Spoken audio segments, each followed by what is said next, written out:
Hare Rama, Rama Hare Rama, Ram Ram Hare Hare Hare, Hare Hare Krishna, Hare Krishna, Krishna Krishna, Hare Hare, Hare Rama, Hare Hare Rama, Rama Hare Rama, Hare Ram Hare Ram Hare, Ram Hare Hare Hare Krishna Krishna, Krishna Hare Krishna Krishna, Hare Ram Hare Ram Ram Ram Hare Hare Hare Rama, Hare Krishna Krishna Hare Hare Ram Hare Ram Ram Ram Hare Hare Krishna Krishna Krishna Hare Hare Ram Hare Ram Ram Ram Hare Hare Krishna Krishna Hare Krishna. हरे कृष्णा प्रणाम हरे माता जी। कृष्णा प्रणाम माता जी। Hare Krishna. Om Namo Bhagavate Vasudevaya. Om Namo Bhagavate Vasudevaya. Hare Om Krishna, Namo Mataji. Bhagavate Hare Krishna. तिमिरान्धस्याज्ञानाञ्जनाशलाकय चक्षुरुन्मीलितं येन माता जी तस्मै श्रीगुरवे नमः।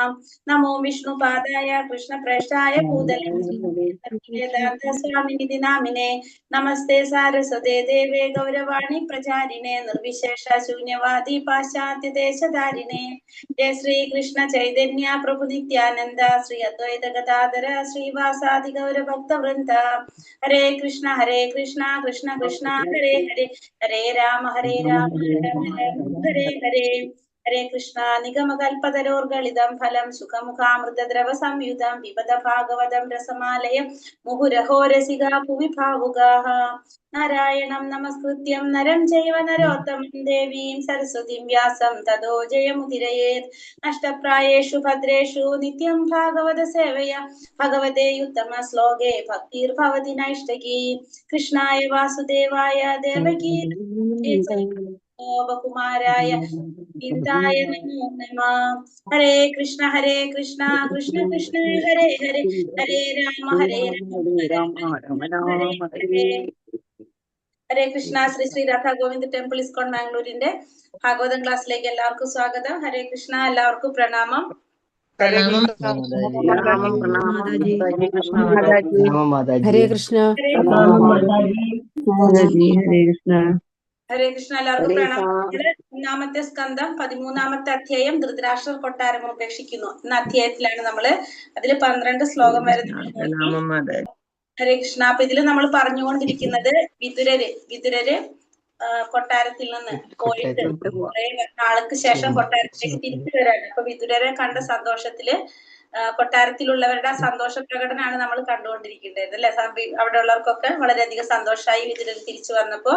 അങ്ങനെ യുധിഷ്ഠിര മഹാരാജാവ് അദ്ദേഹത്തോട് ചോദിക്കുന്നതാണ് അദ്ദേഹത്തിന്റെ ദൈനംദിന കർമ്മങ്ങൾ അല്ലെ, ജീവസന്ധാരണം നടത്തിയിരുന്നത് തീർത്ഥാടന കേന്ദ്രങ്ങളിലൊക്കെ അങ്ങനെ സേവനം അനുഷ്ഠിച്ചത് ഭഗവാന്റെ സേവനം ചെയ്തിട്ടാണ് നടത്തിയിരുന്നത്. അപ്പൊ അതിനൊരു പേര് ശ്രീകൃഷ്ണ ഭഗവാന്റെ സേവനത്തില് സദാ ആമഗ്ന ഒരു പേര് കിട്ടി, കൃഷ്ണദേവത എന്ന്.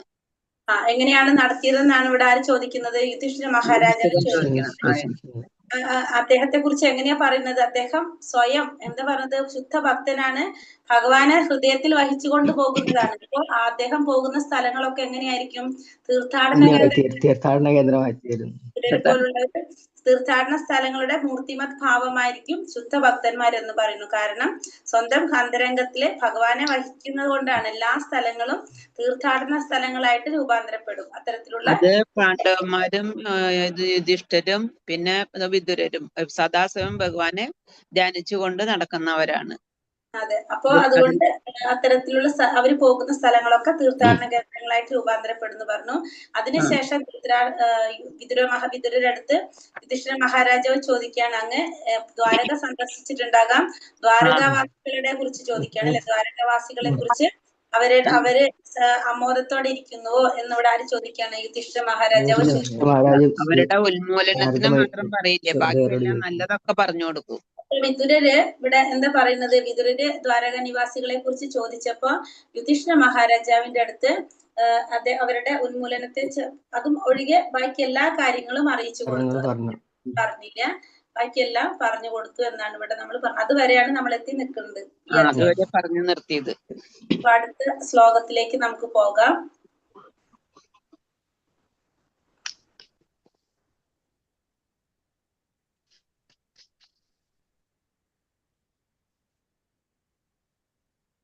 ഹരേ കൃഷ്ണ. ഓം നമോ ഭഗവതേ വാസുദേവായ. മരുന്ന് കഴിക്കണ്ടോ രേവതിനെ?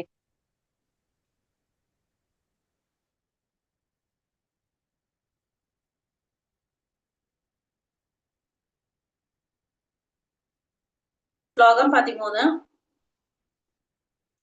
ഹരേ കൃഷ്ണ. ഓം നമോ ഭഗവതേ വാസുദേവായ. ശ്ലോകം 13. നന്ന പ്രിയം ദുർവിഷഹം നൃണാം സ്വയാമുപസ്ഥിതം നാവേദയ സകരുണോ ദുഃഖിതാൻ ദ്രഷ്ടുമക്ഷമഃ. നന്ന പ്രിയം ദുർവിഷഹം നൃണാം സ്വയാമുപസ്ഥിതം നാവേദയ സകുരണോ ദുഃഖിതാൻ ദ്രഷ്ടുമക്ഷമഃ. ചൊല്ലാം. നമോ ഭഗവതേ വാസുദേവായ.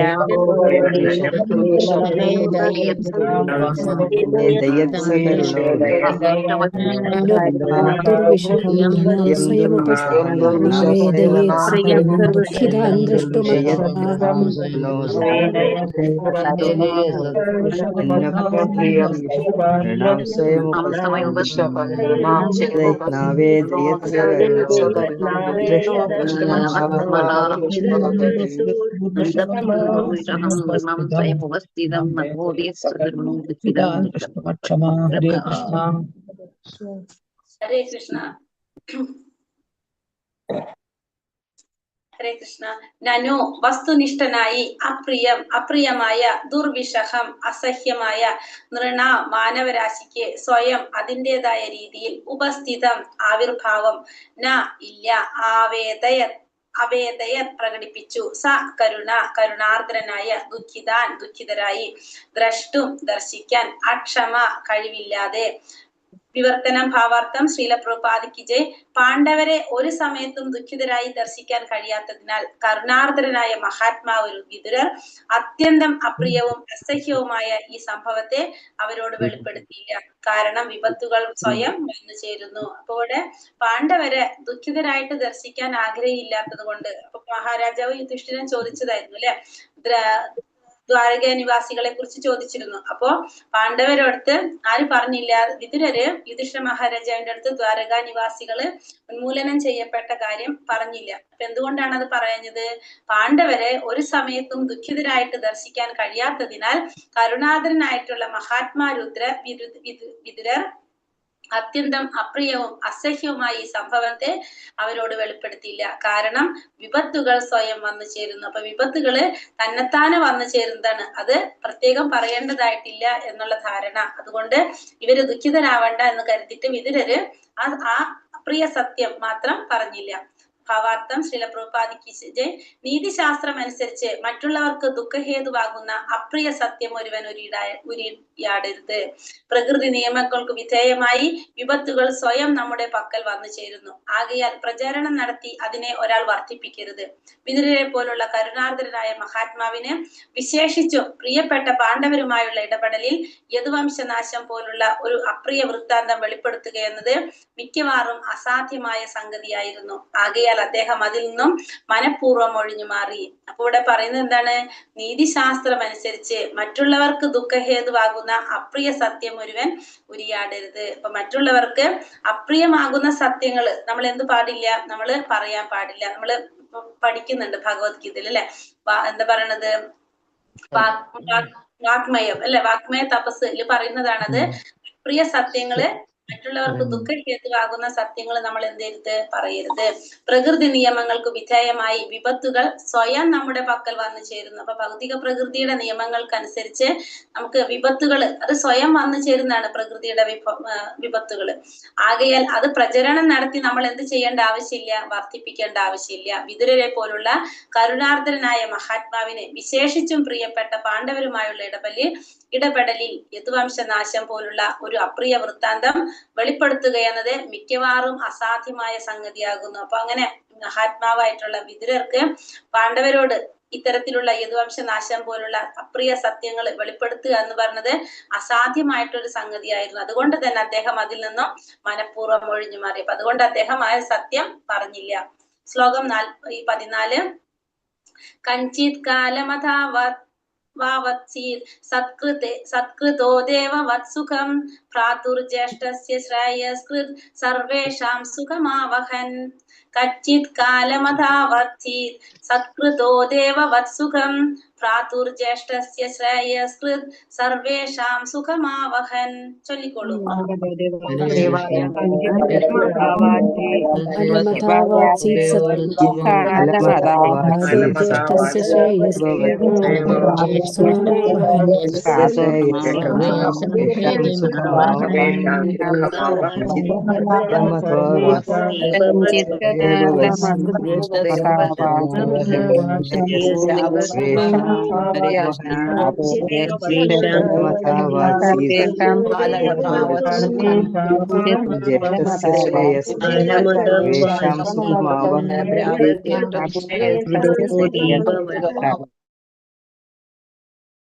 കഞ്ചിത് കുറെ ദിനങ്ങൾ, കാലം, അഥ അപ്രകാരം, അവാചിത് പാർത്തു, സത്കൃത നല്ലവണ്ണം പരിചരിക്കപ്പെട്ട്, ദേവവത് ദിവ്യ വ്യക്തിത്വത്തെ പോലെ, സുഖം സുഖ സൗകര്യങ്ങൾ, പ്രാതാവിന്റെ, ജ്യേഷ്ഠസ്യ ജ്യേഷ്ഠന്റെ, ശ്രേയകൃത് അദ്ദേഹത്തിന് നന്മ ചെയ്യാനായി, സർവേഷ മറ്റുള്ളവരെല്ലാം, സുഖം ആനന്ദം, ആവഹൻ സാധ്യമാക്കി തീർത്തു.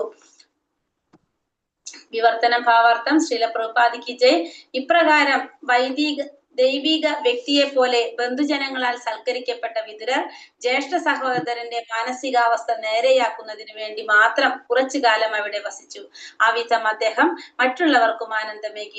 ഇപ്രകാരം ദൈവികമായിട്ടുള്ള ഒരു വ്യക്തിയെ പോലെ ബന്ധുജനങ്ങളാൽ സത്കരിക്കപ്പെട്ട വിതുരർ, അപ്പോ ആ ബന്ധുജനങ്ങളെല്ലാം വിതുരരെ വളരെയധികം നല്ല രീതിയിൽ സൽക്കരിച്ചു. ആ വിതുരരെ ജ്യേഷ്ഠ സഹോദരന്റെ മാനസികാവസ്ഥ നേരെയാക്കുന്നതിനുണ്ട്. അപ്പൊ ധൃതരാഷ്ട്രയുടെ മാനസികാവസ്ഥ എന്ന് വെച്ചാൽ മക്കളെല്ലാവരും മരണപ്പെട്ടു, എല്ലാവരും പോയി, ആ ഒരു അവസ്ഥയിലാണ്. അപ്പൊ ആ ഒരു ജ്യേഷ്ഠ സഹോദരന്റെ മാനസികാവസ്ഥ നേരെയാക്കുന്നതിന് വേണ്ടി മാത്രം കുറച്ചു കാലം അവിടെ വസിച്ച് അവിധം അദ്ദേഹം മറ്റുള്ളവർക്കും ആനന്ദമേകി. അപ്പൊ മറ്റുള്ളവർക്കും ആനന്ദം നൽകാനായിട്ട് അദ്ദേഹത്തിന് സാധിക്കും. അങ്ങനെ അദ്ദേഹം കുറച്ചു കാലം കൂടി കൊട്ടാരത്തില് താമസിക്കുകയാണ്. ഭാവാർത്ഥം. ശ്രീല പ്രഭുപാദിക്ക് ജയ്. വിതുരരെ പോലുള്ള സജ്ജനങ്ങളെ സ്വർഗലോകവാസികളെ പോലെ സൽക്കരിക്കണം. ആ കാലഘട്ടങ്ങളിൽ സ്വർഗലോകവാസികൾ മഹാരാജാവ് യുധിഷ്ഠിരനെ പോലുള്ളവരുടെ കൊട്ടാരങ്ങൾ സന്ദർശിക്കുന്നതും ചിലപ്പോഴൊക്കെ അർജുനനെ പോലുള്ളവരും മറ്റു ഉന്നത ലോകങ്ങൾ സന്ദർശിക്കുന്നതും പതിവായിരുന്നു.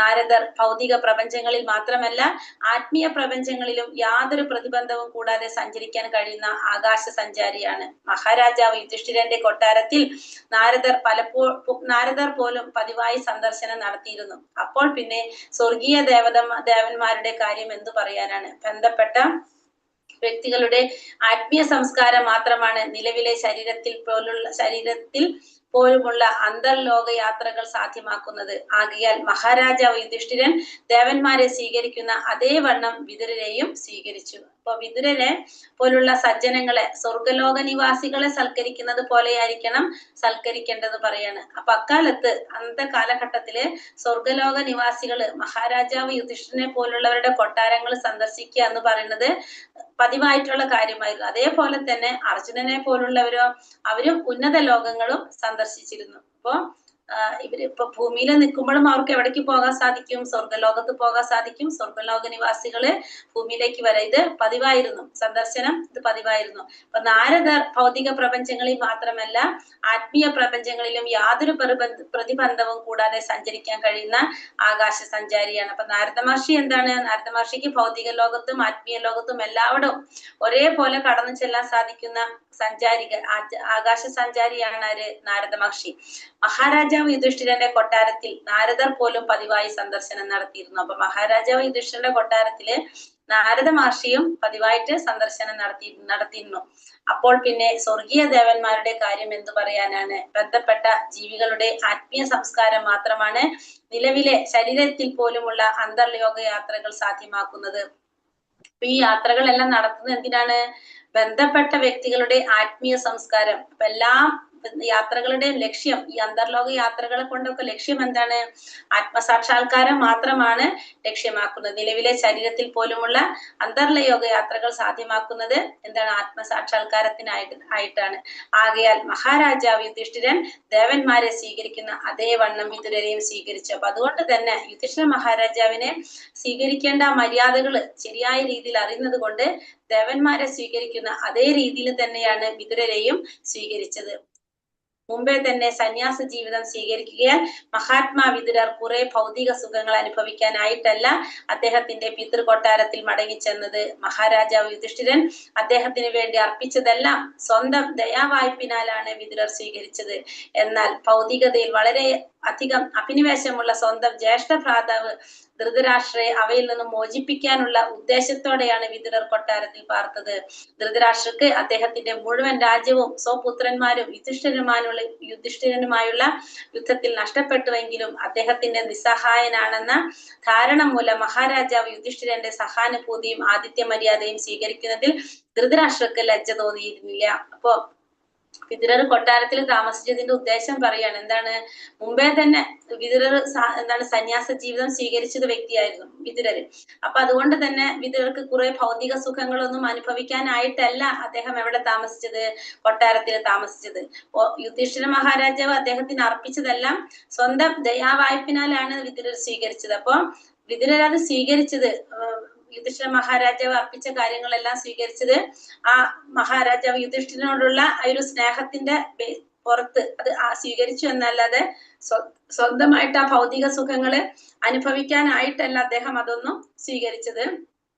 എന്നാൽ ഭൗതികതയിൽ വളരെയധികം അഭിനിവേശമുള്ള സ്വന്തം ജ്യേഷ്ഠ ഭ്രാതാവ് ധൃതരാഷ്ട്രയെ അവയിൽ നിന്നും മോചിപ്പിക്കാനുള്ള ഉദ്ദേശത്തോടെയാണ് വിതുരർ കൊട്ടാരത്തിൽ പാർത്തത്. അപ്പൊ അദ്ദേഹം കൊട്ടാരത്തിൽ പാർത്തത് വിതുരരെ ഭൗതികമായിട്ടുള്ള ആ ആഗ്രഹങ്ങളിൽ നിന്ന്, ഭൗതികമായിട്ട് ഉള്ള എന്താ പറയാ അഭിനിവേശം, ഭൗതികതയിൽ വളരെയധികം അഭിനിവേശമുള്ള, ഭൗതികതയോട് വളരെയധികം അഭിനിവേശമാണ് ആർക്ക്? ഇപ്പോഴും ധൃതരാഷ്ട്രക്ക്. തന്റെ മക്കള് പോയി നഷ്ടപ്പെട്ടു, രാജ്യം നഷ്ടപ്പെട്ടു, എല്ലാം നഷ്ടപ്പെട്ടിട്ടും അദ്ദേഹം എന്താണ് സുഖമായിട്ട് കൊട്ടാരത്തിൽ കഴിയാണ്. അപ്പൊ അത് മനസ്സിലാക്കിക്കൊണ്ട് അപ്പൊ അദ്ദേഹത്തിന് തിരുത്താൻ വേണ്ടിയിട്ടാണ് ഇവിടെ ആര് കൊട്ടാരത്തിൽ താമസിച്ചത്? വിതുരര് കൊട്ടാരത്തിൽ പാർത്തത്.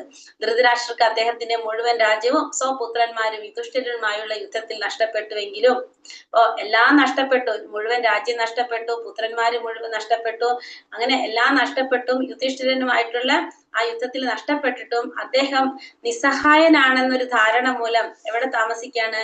മഹാരാജാവ് യുധിഷ്ഠിരന്റെ സഹാനുഭൂതിയും ആതിഥ്യ മര്യാദയും സ്വീകരിച്ച് ധൃതരാഷ്ട്ര കൊട്ടാരത്തിൽ താമസിക്കുകയാണ്. അതിന് ധൃതരാഷ്ട്രക്ക് യാതൊരു ലജ്ജയും തോന്നിയിരുന്നില്ല. അപ്പൊ യുധിഷ്ഠിര മഹാരാജാവ് തന്റെ കടമയാണ് നിർവഹിച്ചത്. മക്കളെല്ലാം നഷ്ടപ്പെട്ടു, ആരുമില്ലാത്ത തന്റെ അച്ഛന്റെ ജ്യേഷ്ഠനെ സഹായിക്കുകയാണ് ചെയ്യുന്നത്, അവിടെ സംരക്ഷിക്കുകയാണ് ചെയ്യുന്നത്. പക്ഷെ ധൃതരാഷ്ട്ര എന്താ ചെയ്യുന്നത്? ധൃതരാഷ്ട്രത് ആ ആനുകൂല്യങ്ങളെല്ലാം അത് മുഴുവനും അതേപടി സ്വീകരിക്കണം. ഒരു തരത്തിലുള്ള ലജ്ജയും ആർക്ക് തോന്നിയില്ല? ധൃതരാഷ്ട്രക്ക് തോന്നിയില്ല. അപ്പൊ അത് കാരണം കൊണ്ട് ജ്യേഷ്ഠനെ തിരുത്താനാണ് ഇവിടെ, മനസ്സിലാക്കി കൊടുക്കാനാണ് ഇവിടെ ആര് താമസിക്കുന്നത്? ഇവിടെ വിതുരരെ കൊട്ടാരത്തിൽ താമസിച്ചത്. യുധിഷ്ഠിരനെ സംബന്ധിച്ചിടത്തോളം സ്വന്തം പിതൃ സഹോദരനെ വേണ്ട വിധം സംരക്ഷിക്കുക എന്നത് അദ്ദേഹത്തിന്റെ ഭാഗത്തു നിന്നുള്ള ഉചിതമായ പെരുമാറ്റമായിരുന്നു. അപ്പോ ഇപ്പൊ പറഞ്ഞു നമ്മൾ യുധിഷ്ഠിര മഹാരാജാവിനെ സംബന്ധിച്ചിടത്തോളം അദ്ദേഹം ചെയ്യേണ്ട അദ്ദേഹത്തിന്റെ ഒരു കടമയാണ് അദ്ദേഹം നിർവഹിക്കുന്നത്. എന്നാൽ അത്തരം മഹാമനസ്കതയാലുള്ള ആതിഥ്യ മര്യാദ ധൃതരാഷ്ട്രർ സ്വീകരിക്കുന്നത് ഒട്ടും തന്നെ കാമ്യമല്ലായിരുന്നു. പക്ഷെ ധൃതരാഷ്ട്രോട് കാണിക്കുന്ന ആ മഹാമനസ്കത ആര് സ്വീകരിക്കാൻ പാടില്ലായിരുന്നു? ധൃതരാഷ്ട്രം സ്വീകരിക്കാൻ പാടില്ലായിരുന്നു. മറ്റു മാർഗങ്ങളൊന്നും ഇല്ലെന്ന് ചിന്തിച്ചതിനാലായിരുന്നു അദ്ദേഹം അത് സ്വീകരിച്ചത്. പക്ഷെ അദ്ദേഹത്തിന് വേറൊരു വഴിയില്ല എന്ന് ചിന്തിച്ചിട്ടാണ് അദ്ദേഹം അത് സ്വീകരിച്ച് അവിടെ താമസിച്ചു കൊണ്ടിരിക്കുന്നത്. അപ്പൊ ധൃതരാഷ്ട്രരെ ബോധവൽക്കരിച്ച് ആത്മീയ അവബോധത്തിന്റെ ഉന്നത തലത്തിലേക്ക് അദ്ദേഹത്തെ ഉയർത്തുവാനായിട്ടാണ് വിശേഷിച്ചും വിതുരർ ആഗതനായത്. അപ്പൊ വിതുരർ ആഗതനായതിന്റെ ഉദ്ദേശം തന്നെ എന്താണ്? തന്റെ ജ്യേഷ്ഠനെ ധൃതരാഷ്ട്ര ബോധവൽക്കരണത്തിലൂടെ ആത്മീയ അവബോധത്തിലേക്ക് തിരിച്ചുവിടാനായിട്ട്, ആത്മീയമായ അവബോധത്തിന്റെ ഉന്നത തലത്തിലേക്ക് അദ്ദേഹത്തെ ഉയർത്തിവിടാനായിട്ടാണ് വിതുരരാഗതനായത്. പതിതാത്മാക്കളെ മോചിപ്പിക്കുക എന്നത് പ്രബുദ്ധരായ ആത്മാക്കളുടെ കർത്തവ്യമാണ്. അക്കാരണത്താലാണ് ആഗതനായത്. അപ്പൊ വിതുരർ വന്നതിന്റെ ഉദ്ദേശം ധൃതരാഷ്ട്രർക്ക് ബോധവൽക്കരണം കൊടുക്കുക, ആത്മീയമായിട്ടുള്ള ഒരു അവബോധം ഉണ്ടാക്കി ഉന്നത തലത്തിലേക്ക് അദ്ദേഹത്തെ ഉയർത്തിവിടാൻ വേണ്ടിയിട്ടാണ് വിതുരര് ആഗതനായത്. അപ്പൊ പതിതാത്മാക്കളായിട്ടുള്ളവരെ മോചിപ്പിക്കുക എന്നുള്ളത് പ്രബുദ്ധരായിട്ടുള്ള ആത്മാക്കളുടെ കർത്തവ്യമാണ്. അതുകൊണ്ടാണ് വിതുരരെ കൊട്ടാരത്തിലേക്ക് വന്നത്. എന്നാൽ ആത്മീയ പ്രബുദ്ധതയെ സംബന്ധിച്ച ചർച്ചകൾ അത്രത്തോളം നവോന്മേഷകരമാകിയാൽ ധൃതരാഷ്ട്രക്ക് നിർദ്ദേശം നൽകുന്ന വേളയിൽ വിതുരർ സർവ്വ കുടുംബാംഗങ്ങളുടെയും ശ്രദ്ധ ആകർഷിക്കുകയും അവരെല്ലാവരും ക്ഷമയോടെ അദ്ദേഹം പറയുന്നത് ശ്രവിക്കുന്നതിൽ ആനന്ദം കണ്ടെത്തുകയും ചെയ്തു. ആത്മീയ സാക്ഷാത്കാരത്തിന്റെ മാർഗം ഇതാണ്. സന്ദേശത്തെ ശ്രദ്ധയോടെ ശ്രവിക്കണം. സാക്ഷാത്കാരം സിദ്ധിച്ച ആത്മാവാണ് പറഞ്ഞു തരുന്നതെങ്കിൽ പെത്താത്മാവിന്റെ സുപ്തമായ ഹൃദയത്തിൽ അത് പ്രവർത്തിക്കുന്നു. മാത്രമല്ല നിരന്തര ശ്രവണത്തിലൂടെ ഒരുവന് ആത്മസാക്ഷാത്കാരത്തിന്റെ പരിപൂർണത അവസ്ഥയെ പ്രാപിക്കാൻ സാധിക്കുന്നു. ഇവിടെ എന്താ പറയുന്നത്? വിതുരരാഗതനായതിന്റെ ഉദ്ദേശം നമുക്ക് മനസ്സിലായി. എന്താണ്? പതിതാത്മാവായിട്ടുള്ള ഇപ്പോ ധൃതരാഷ്ട്ര ബോധവൽക്കരണം നടത്തി ആത്മീയ അവബോധത്തിലേക്ക് ഉയർത്താൻ വേണ്ടിയിട്ടാണ് അദ്ദേഹം വന്നത്. അപ്പോ അതിനു വേണ്ടിയിട്ട് ആത്മീയ പ്രബുദ്ധതയെ സംബന്ധിച്ച ചർച്ചകൾ അത്രത്തോളം നവ ഉന്മേഷകരമായതുകൊണ്ട് തന്നെ ധൃതരാഷ്ട്രക്ക് നിർദ്ദേശം നൽകുന്ന സമയത്ത് വിതുരര് സർവ്വ കുടുംബാംഗങ്ങളുടെയും ശ്രദ്ധ ആകർഷിക്കുകയും അവരെല്ലാവരും ക്ഷമയോടെ അദ്ദേഹം പറയുന്നത് ശ്രവിക്കുന്നതിൽ ആനന്ദം കണ്ടെത്തുകയും ചെയ്തു. അപ്പോ ധൃതരാഷ്ട്രടുത്ത് വിതുരര് പറഞ്ഞു കൊടുക്കാണ്, ഈ പറഞ്ഞ ആത്മീയമായ പ്രബുദ്ധതയെ സംബന്ധിച്ചുള്ള ചർച്ചകൾ നടക്കാണ് അവിടെ. അപ്പൊ ഇത്രയും നവ ഉന്മേഷകരമായിട്ടുള്ളതാണ് അതെല്ലാം. അപ്പൊ അതെല്ലാതും കുടുംബത്തിലെ എല്ലാ അംഗങ്ങളും അത് ശ്രദ്ധയോടെ ക്ഷമയോടും കൂടി കേൾക്കാണ് പറഞ്ഞത്. അതൊക്കെ ശ്രവിക്കുന്നതിൽ അവരെല്ലാവരും ആനന്ദം കണ്ടെത്തി.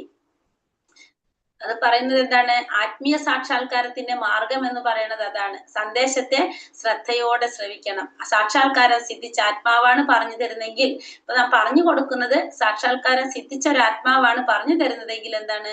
പെത്താത്മാവിന്റെ സുപ്തമായ ഹൃദയത്തിൽ അത് പ്രവർത്തിക്കുന്നു. അപ്പോ ആ പറഞ്ഞു തരുന്നവരുടെ അവബോധം അവിടെ എന്തുണ്ട്? അവിടെ ഒരു ഘടകമാണ്. അപ്പൊ പറഞ്ഞു തരുന്നത് സാക്ഷാത്കാരം സിദ്ധിച്ച ഒരു ആത്മാവാണെങ്കിൽ എന്താണ്? അത് സുപ്തമായ ഹൃദയത്തിൽ അത് പ്രവർത്തിക്കുന്നു. മാത്രമല്ല നിരന്തര ശ്രവണത്തിലൂടെ ഒരുവന് ആത്മസാക്ഷാത്കാരത്തിന്റെ പരിപൂർണത അവസ്ഥയെ പ്രാപിക്കാൻ സാധിക്കുന്നു. മാത്രം അല്ല, എന്താ പറഞ്ഞത്? നിരന്തരം ശ്രവണത്തിലുള്ള, അപ്പൊ നമ്മൾ നിരന്തരം ഇത് കേട്ടുകൊണ്ടിരിക്കുമ്പോൾ ആത്മസാക്ഷാത്കാരത്തിന്റെ പരിപൂർണത അവസ്ഥയെ പ്രാപിക്കാനായിട്ട് ഇത് സാധിക്കുകയും ചെയ്യും. ഹരേ കൃഷ്ണ. അടുത്ത ശ്ലോകം 15. അഭിപ്രദാരം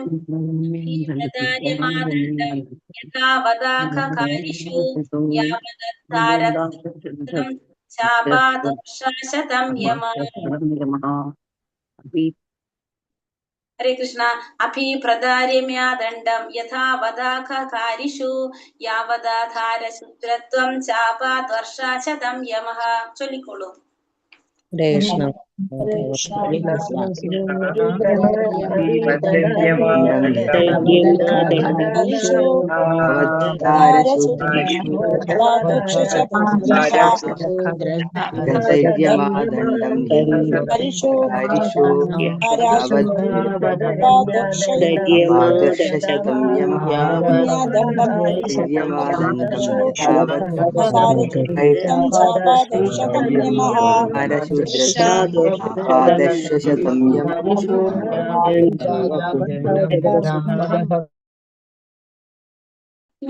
അഭിപ്രത് ഭരിച്ചു, അര്യമാവ്, ദണ്ഡം ശിക്ഷ, യഥാവത് ഉചിതമായ വണ്ണം, അഖകാരിഷു പാപങ്ങൾ ചെയ്ത വ്യക്തികൾക്ക്, യാവത് അത്രയും കാലത്തോളം, ദധാര സ്വീകരിച്ചു, ശൂദ്രത്വം ശൂദ്രൻ എന്ന താൽക്കാലിക സ്ഥാനം, ശാപാത് ഒരു ശാപഫലമായി, വർഷശതം 100 വർഷത്തേക്ക്, യമരാജൻ. വിവർത്തനം ഭാവാർത്ഥം. ശ്രീല പ്രഭുപാദിക്ക് ജയ്. വിവർത്തനം. മണ്ഡൂക മുനിയാൽ ശാപഗ്രസ്തനായി വിതുരർ ശൂദ്രനായി കഴിയുന്നിടത്തോളം കാലം പാപകർമ്മങ്ങളിൽ ഏർപ്പെടുന്നവരെ ശിക്ഷിക്കാനായി യമരാജാവിന്റെ പദവിയിൽ അര്യമാവ് നിയുക്തനായി. അപ്പൊ ഇവിടെ നമുക്കറിയാം വിതുരര് ശരിക്കും ആരായിരുന്നു? യമരാജനാണ്. അപ്പൊ യമരാജൻ മണ്ഡൂക മുനിയുടെ ശാപം കൊണ്ടാണ് ഇപ്പോ ശൂദ്രസ്ത്രീയുടെ മകനായിട്ട് ശൂദ്രനായിട്ട് ഈ ഭൂമിയിൽ വന്നിട്ട് ജന്മം എടുക്കുന്നത്. അപ്പോ എത്ര നാളാണോ ഇവിടെ ഭൂമിയിൽ വന്ന് ജന്മം ജന്മമെടുക്കുന്നത്. അത്രയും കാലം അപ്പൊ യമരാജാവിന്റെ സ്ഥാനം അവിടെ ഒഴിഞ്ഞു കിടക്കുകയാണ്. അപ്പൊ ആ സ്ഥാനത്തേക്ക് ആരെ നിയമിച്ചു?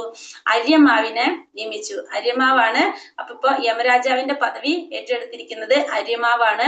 ഇവിടെ മണ്ഡൂക മുനിയുടെ ശാപം കൊണ്ട് വിതുരര് ശൂദ്രനായിട്ട് ജനിച്ചതാണ് ഇപ്പോ. അപ്പൊ ആ സമയം യമരാജന്റെ സ്ഥാനം ആർക്ക് കിട്ടി? അര്യമാവാണ് അവിടെ നിയുക്തനാകുന്നത്. അപ്പൊ മണ്ഡൂക മുനിയൽ ശാപഗ്രസ്തനായി വിതുരർ ശൂദ്രനായി കഴിയുന്നിടത്തോളം കാലം പാപകർമ്മങ്ങളിൽ ഏർപ്പെടുന്നവരെ ശിക്ഷിക്കാനായി യമരാജാവിന്റെ പദവിയിൽ അര്യമാവ് നിയുക്തനായി. ഭാവാർത്ഥം ശ്രീല പ്രഭുപാദിക്ക് ജയ്. ശൂദ്രസ്ത്രീയുടെ ഗർഭത്തിൽ ജനിച്ച വിതുരർക്ക് അദ്ദേഹത്തിന്റെ ഭ്രാതാക്കളായ ധൃതരാഷ്ട്രോടും പാണ്ഡുവിനോടൊപ്പം രാജകീയമായ പൂർവിക സ്വത്തിൽ പങ്കാളിയാകുന്നത് പോലും നിഷിദ്ധമായിരുന്നു. അങ്ങനെ ഇരിക്കെ എപ്രകാരമാണ് ധൃതരാഷ്ട്രയും മഹാരാജാവ് യുധിഷ്ഠിരനെയും പോലുള്ള പണ്ഡിതരായ രാജാക്കന്മാരുടെയും ക്ഷത്രിയരുടെയും ഉപദേഷ്ടാവായ ഒരു പ്രചാരകന്റെ സ്ഥാനം അദ്ദേഹത്തിന് അലങ്കരിക്കാൻ കഴിഞ്ഞത്? ആദ്യത്തെ അപ്പൊ ഇവിടെ എന്താ പറഞ്ഞത്? അപ്പൊ ശൂദ്രസ്ത്രീയുടെ ഗർഭത്തിൽ ജനിച്ച വിതുരർക്ക് അദ്ദേഹത്തിന്റെ ഭ്രാതാക്കളായിട്ടുള്ള ധൃതരാഷ്ട്രോടും പാണ്ഡുവിനോടൊപ്പം തന്നെ ഇപ്പൊ രാജകീയമായിട്ടുള്ള പൂർവിക സ്വത്തിലൊന്നും എന്ത് കിട്ടിയില്ല? പങ്കാളിത്തം ഉണ്ടായിരുന്നില്ല. അതെല്ലാം നിശ്ചിതമായിരുന്നു അദ്ദേഹത്തിന്. അങ്ങനെ ഇരിക്കെ എപ്രകാരമാണ് ധൃതരാഷ്ട്രയും മഹാരാജാവ് യുധിഷ്ഠിരൻ പോലുള്ള പണ്ഡിതരായ രാജാക്കന്മാർക്ക് പിന്നെ ക്ഷത്രിയന്മാരുടെയും ഉപദേഷ്ടാവായിട്ടൊരു പ്രചാരകന്റെ സ്ഥാനം അദ്ദേഹത്തിന് അലങ്കരിക്കാൻ കഴിഞ്ഞത് എങ്ങനെയാണെന്നാണ് ചോദിക്കുന്നത്. അദ്ദേഹം ഒരു ശൂദ്രനാണ്. ഒരു എന്താ പറയാ, അവകാശങ്ങൾ പോലും അദ്ദേഹത്തിന് കിട്ടിയിരുന്നില്ല. പിന്നെ എപ്രകാരമാണ് പണ്ഡിതരായിട്ടുള്ള ധൃതരാഷ്ട്രവും മഹാരാജാവ് യുധിഷ്ഠിരനൊക്കെ വേണ്ട നിർദ്ദേശങ്ങളൊക്കെ നൽകാനായിട്ട് ഈ വിതുരരെ പോലുള്ള ഒരു വ്യക്തിക്ക് കഴിഞ്ഞത് എങ്ങനെയാണെന്നാണ്, ഒരു പ്രചാരകന്റെ സ്ഥാനം അദ്ദേഹത്തിന് എങ്ങനെ അലങ്കരിക്കാൻ കഴിഞ്ഞു എന്നാണ് ചോദിക്കുന്നത്. അപ്പോൾ ഇവിടെ ആദ്യത്തെ ഉത്തരം എന്താണ്? ആദ്യത്തെ ഉത്തരം എന്തെന്നാൽ ജന്മം കൊണ്ട് അദ്ദേഹം ശൂദ്രനാണെന്ന് അംഗീകരിക്കപ്പെടുന്നുവെങ്കിലും മൈത്രേയ ഋഷിയെ പോലുള്ള ഒരു അധികാരിയുടെ കീഴിൽ ആത്മീയ പ്രബുദ്ധതയ്ക്കായി ലോകം പരിത്യജിച്ച് അതീന്ദ്രിയ ജ്ഞാനത്തിൽ പൂർണ്ണമായും ശിക്ഷിതനാകയാൽ ആത്മീയ ഗുരു അഥവാ ആചാര്യൻ എന്ന സ്ഥാനം വഹിക്കാൻ സർവ്വതാ യോഗ്യനായിരുന്നു അദ്ദേഹം. അപ്പൊ ഒന്നാമത്തെ ഉത്തരം പറയുന്നത് എന്താണ്? അദ്ദേഹം ശൂദ്രനായിട്ട് ജന്മം എടുത്തിട്ടുണ്ടെങ്കിലും അദ്ദേഹം മൈത്രേയ ഋഷിയെ പോലുള്ള ഒരു അധികാരിക ഗുരു, ആ ഗുരുവിന്റെ കീഴില് ആത്മീയ പ്രബുദ്ധതയ്ക്കായിട്ട് ആത്മീയ സാക്ഷാത്കാരത്തിന് വേണ്ടി ലോകം പരിത്യജിച്ച് അതീന്ദ്രിയ ജ്ഞാനത്തിൽ പൂർണ്ണമായും ശിക്ഷിതനായിരുന്നു വ്യക്തിയായിരുന്നു അദ്ദേഹം. ആത്മീയ ഗുരു അഥവാ ആചാര്യൻ എന്ന സ്ഥാനം വഹിക്കാൻ സർവ്വതാ യോഗ്യനായിരുന്നു അദ്ദേഹം. അപ്പൊ അതുകൊണ്ട് തന്നെ അദ്ദേഹം പരിത്യാഗമാണ് അല്ലെ, സന്യാസി ജീവിതമാണ് നയിക്കുന്നത്. മൈത്രേയ ഋഷിയെ പോലുള്ള ഒരു ഋഷിയുടെ കീഴില് അദ്ദേഹം ആത്മീയ സാക്ഷാത്കാരത്തിന് വേണ്ടിയിട്ട് അതീന്ദ്രിയ ജ്ഞാനം നേടിയൊരു വ്യക്തിയായിരുന്നു. അപ്പൊ അങ്ങനെയുള്ള ഒരു വ്യക്തി സ്വാഭാവികമായിട്ടും എന്താണ്, ആത്മീയ ഗുരുവാകാനായിട്ട് അല്ലെങ്കിൽ ഒരു ആചാര്യനാകാനായിട്ട് അതിന്റെ ആ സ്ഥാനം വഹിക്കാനായിട്ട് സർവ്വതാ യോഗ്യനായിരുന്നു എന്നാണ് ഒന്നാമത്തെ ഉത്തരം പറയുന്നത്. പിന്നെ ശ്രീ ചൈതന്യ മഹാപ്രഭുവിന്റെ മതമനുസരിച്ച് അതീന്ദ്രിയ ജ്ഞാനത്തിൽ അഥവാ ഭഗവത് ശാസ്ത്രത്തിൽ സുജ്ഞാതനായ ഒരാൾ ബ്രാഹ്മണനോ ശൂദ്രനോ ഗൃഹസ്ഥാശ്രമിയോ സന്യാസിയോ ആര് തന്നെയായിരുന്നാലും ആത്മീയ ഗുരുവാകാൻ യോഗ്യനാകുന്നു. അപ്പൊ പറഞ്ഞത് എന്താണെന്നും കൂടി പറയാണ്. ചൈതന്യ മഹാപ്രഭുവിന്റെ വചനം അനുസരിച്ച് എങ്ങനെയാണ്? അതീന്ദ്രിയ ജ്ഞാനത്തിൽ ഭഗവത് ശാസ്ത്രത്തിൽ സുജ്ഞാതനായിട്ടുള്ള ഭഗവത് ശാസ്ത്രം അതീന്ദ്രിയ ജ്ഞാനം നേടിയ ഒരു വ്യക്തി, അത് ബ്രാഹ്മണനായാലും ശൂദ്രനായാലും ഗൃഹസ്ഥാശ്രമിയായാലും സന്യാസിയായാലും ആര് തന്നെയായാലും ആത്മീയ ഗുരുവാകാൻ യോഗ്യനാണ്. ഭഗവാനെ കുറിച്ചുള്ള ജ്ഞാനം നേടിയ ഒരു വ്യക്തി, ആത്മസാക്ഷാത്കാരം നേടിയ വ്യക്തി ആരായാലും, അത് ഏത് കുലത്തിൽ പിറന്നവനായാലും ഏത് വർണ്ണത്തിലുള്ളവനായാലും ആത്മീയ ഗുരുവാകാൻ യോഗ്യനാണ്. സാമാന്യ സദാചാര നിയമത്തിൽ പോലും ശ്രേഷ്ഠ രാജ്യതന്ത്രജ്ഞനും സദാചാരവാദിയുമായ ചാണക്യ പണ്ഡിതന്റെ പ്രസ്താവം അനുസരിച്ചും ജന്മം കൊണ്ട് ശൂദ്രനേക്കാൾ താഴ്ന്ന വ്യക്തിയിൽ നിന്നായാലും ജ്ഞാനമാർജിക്കുന്നതിൽ ഹാനിയൊന്നുമില്ല. അപ്പൊ സദാചാര നിയമത്തിലും പറയുന്നത് എന്താണ്? അതായത് ചാണക്യ പണ്ഡിതന്റെ പ്രസ്താവന അനുസരിച്ചും പറയുന്നത് ജന്മം കൊണ്ട് ഒരു വ്യക്തി ശൂദ്രനാണെങ്കിൽ പോലും താഴ്ന്ന വ്യക്തിയിൽ നിന്നായാലും ജ്ഞാനം ആർജിക്കുന്നതിന് ഹാനിയൊന്നുമില്ല. അപ്പൊ ജ്ഞാനം നേടാനായിട്ട് ആരിൽ നിന്നും നമുക്ക് ജ്ഞാനം നേടാനായിട്ട് സാധിക്കും? ഉത്തരത്തിന്റെ ഒരു വശം ഇതാണ്. അപ്പൊ ഒരു വശമാണ് ഈ പറയുന്നത്. ഇനി അപ്പൊ അടുത്ത വശം എന്താ പറയുന്നത്? മറ്റൊരു വശം എന്തെന്നാൽ യഥാർത്ഥത്തിൽ വിതുര ശൂദ്രനല്ല, മണ്ഡൂക മുനിയാൽ ശപിക്കപ്പെടുകയാൽ അദ്ദേഹത്തിന് ഒരു 100 വർഷം നാമമാത്രമായി ശൂദ്രന്റെ ഭാഗം അഭിനയിക്കേണ്ടി വന്നു.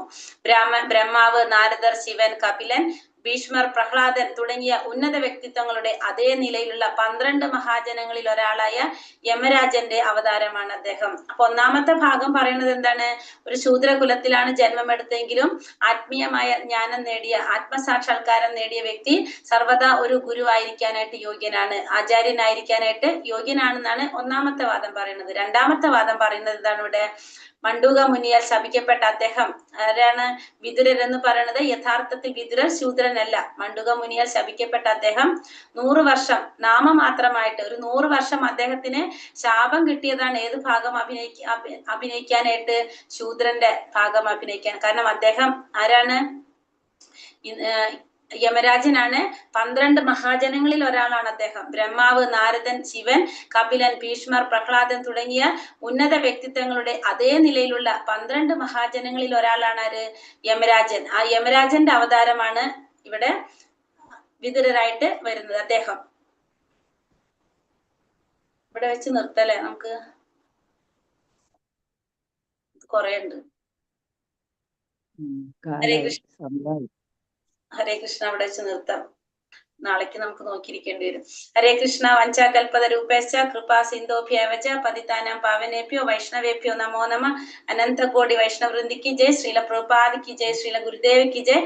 നിത്തായ ഗൗരപ്രമാനന്ദേ. ഹരി ഹരി ബോൽ. ഹരേ കൃഷ്ണ. ഹരേ കൃഷ്ണ. പ്രണാം മാതാജി. ഹരേ കൃഷ്ണ മാതാജി. പ്രണാം മാതാജി. ഇന്നത്തെ ക്ലാസ്സിലെ പോയിന്റ് ഇത് ധൃതരാഷ്ട്രം കൂടി ഉയർത്താൻ വേണ്ടിയിട്ടാണ് വിതുരര് വന്നത്. വിതുരരെന്ന് വെച്ചിട്ടുണ്ടെങ്കിൽ അടുത്ത ഭാഗത്തിൽ പറയുന്നുണ്ട്. യമരാജൻ